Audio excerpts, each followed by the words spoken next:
Hey guys, what is up? It's Dusty here, and welcome back to another crypto video. And today we have some breaking news on Ripple/XRP, as Ripple just posted over on Twitter.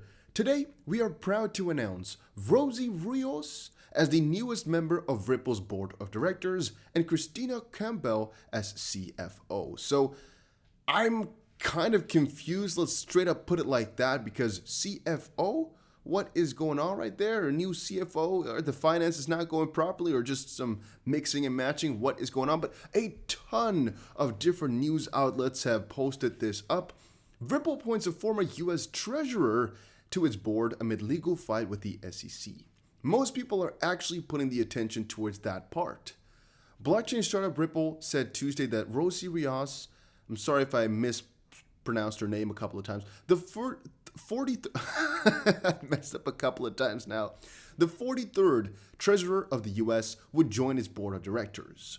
Ripple also hired Christina Campbell, previously an executive at fintech firm Green Dot and PayNearMe, as its CFO. The SEC has charged Ripple and two of his executives with conducting an illegal securities offering, and basically they're still on a hiring spree. We've talked about that before, but in kind of layman's terms, Rios was the 43rd treasurer of the US who served under Barack Obama, and they're now joining the board of directors over at Ripple, while it also hired fintech executive, again, Christina Campbell. The rest, I guess, speaks for itself. I've dedicated my career to financial inclusion and empowerment, which requires bringing new and innovative solutions to state processes, says Rios. Ripple is one of the best examples of how to use crypto in a substantive and legitimate role to facilitate payments globally.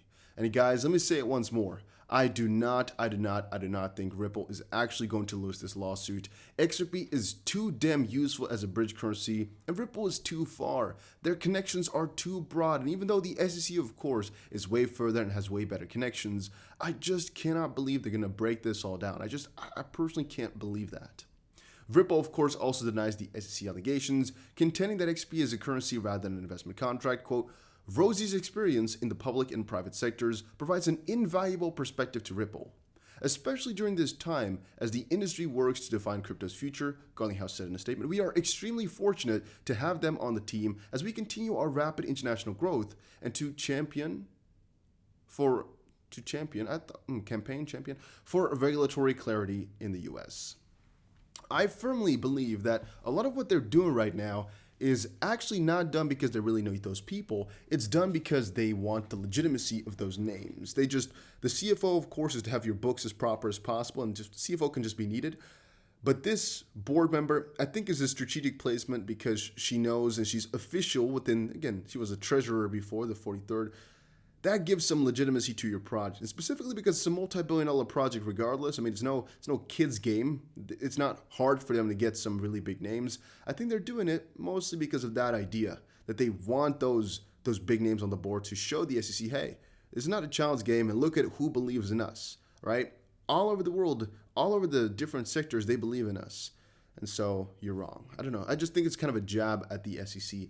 Then again, here's a couple more articles. Former U.S. Treasurer joins Ripple's board of directors, and I think there's one more. Just in, Ripple inducts 43rd Treasurer of the U.S., Rosie Rios, to his board of directors. It's all basically the same thing, though. It's all the same thing, but it's all, in my opinion, pretty damn nice to see. Then, XRP lawsuit update. Ripple executives oppose SEC's motion for enlargement, citing impropriety. So for a little second, I didn't specifically know what they were talking about. However, what it comes down to, because you guys might have seen this kind of go trendy over on Twitter, it is talking about enlargement of the case. And the case is basically Ripple's motion to dismiss. The SEC wants to respond to that with one 60-page paper instead of two separate 30-page papers. And logically, as I've said before, Ripple doesn't like that because if you're going to bundle those two individuals together, you're basically getting more room to talk about the same arguments rather than, repeating the same arguments twice for two people because they're quite the same, right? So having 60 pages, what's the purpose of that? I'd rather have 30 pieces of paper because they can make less substantive arguments. That's my opinion. Now, that's also basically what the whole idea is about here. Ripple states, no, we don't want it, and the SEC says, well, we want it. It's been addressed to the judge, and Since both individual defendants have specifically responded to the SEC's individual allegations directed at them, counsels Solomon and Flumenbaum went on to argue that the regulatory agency should be made to address the specific arguments raised by each individual defendant, enable individual defendants to more squarely address the SEC's opposition arguments against them on reply, and ultimately enable the court to clearly see the parties' arguments as to each individual defendant. And the point there is, Ripple, doesn't want the SEC to just bundle the two together and make it act as if those two allegings, if that's the right word, are the same, because they aren't. And Ripple and the other two basically just want individual little battles, so to speak, so they can really show the judge exactly what points the SEC is making per individual, and not just like a general point. And I do think that's also very smart to get. Jeremy Hogan says, legal bizarro world. The SEC argues in its opposition to XRP holders' motion to intervene that XRP holders' alleged interests, if any, are adequately represented by some party. They didn't actually say Ripple, they said some party, right? But Ripple. Isn't it the SEC's mandate to represent the purchasers of XRP? The SEC's core mission should be to protect the investors. So since, what I'm thinking at is, since the SEC is intervening with Ripple's business because they think the investors basically are being hurt by it because Ripple's doing something illegal, aren't they by default trying to protect us? Just a little question. Isn't the SEC's mandate to represent the purchasers of XRP? That is what the website says. And since there is a class action by XRP purchasers who felt cheated by Ripple, as the SEC likes to remind the court every filing, then what is the need for the SEC's lawsuit? Those who feel cheated can join the class action, and those who don't can move on and enjoy life. Done. Now, of course, it is not that easy, but I don't want to say the SEC is evil, guys. Please don't understand me wrong. I don't want to start all these conspiracy theories. I don't want to go too far into them, but I do think this little game that they're playing is either unfair or just strange, and I like to bring that up every here and there too, because whatever they keep on saying, it just doesn't really make a lot of sense. And every single day here, it feels like I just have to add to that story. Every single day, it feels as if it just gets weirder and weirder and weirder and weirder, because it really looks like they just stray away further and further from their main purpose, which would be to protect the US investors. It just really looks that way. And then one fun fact, which you might not call that fun, is that Doge is freaking popping off. This ain't no game, as Doge briefly flippins Nintendo and takes the number 4 spot from XRP. I believe as of this point as well, XRP is actually beaten by Doge, which went up about 35% today, 6% in the hour, just skyrocketing past, while most altcoins are actually falling. It's pretty funny to see what altcoins are afloat right now and which ones are falling, and also the severity of that. An Ethereum Classic is up 30%, and then a AVA, for example, is down 10%. It's kind of a fun contrast, just the big moves that are happening in the crypto space right now. It's a lot of discrepancy right there. And by the way, where do I think all of this will go? Well, I sometimes try to inform you guys over on Patreon with what new coins I'm buying. Right now, I'm still buying the same stash I've been buying for a little while. Still buying the exact same things because I know those will pop off.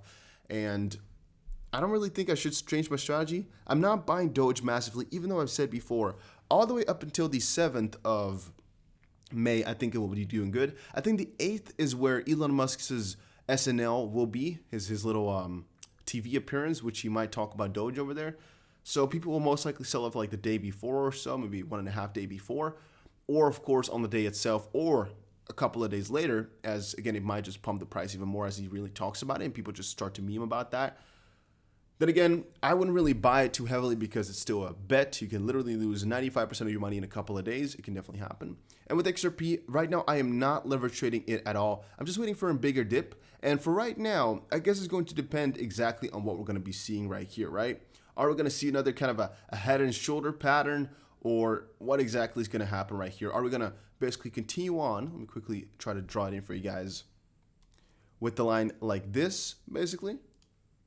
Or are we going to fall down below as well and basically create another little, I guess, negative sloping trend line? You know, just basically another downfall, basically. Has the bear run, I guess, started for some of these coins? I firmly believe that it's not the case. I firmly believe that it's just it's just starting out here. But yeah, people like to disagree with me. People like to say, no, Dusty, it's all over. It's all going to fall down. No, guys, I don't believe so. I think this is just the start of things. It's just kind of a vague period here where people are selling off their cryptos for some Doge, for some Ethereum, for some other coins. But since there's not really that much money going out of crypto just right now, Yeah, I don't believe it's the case, right? If right now the amount of money in crypto were to drastically decrease, we might have a different discussion, but as it currently stands, it isn't. And also, I'm a little bit confused. Why does it say 2.2 trillion here, and then if you hover over, it says 1.6, 1.7 billion?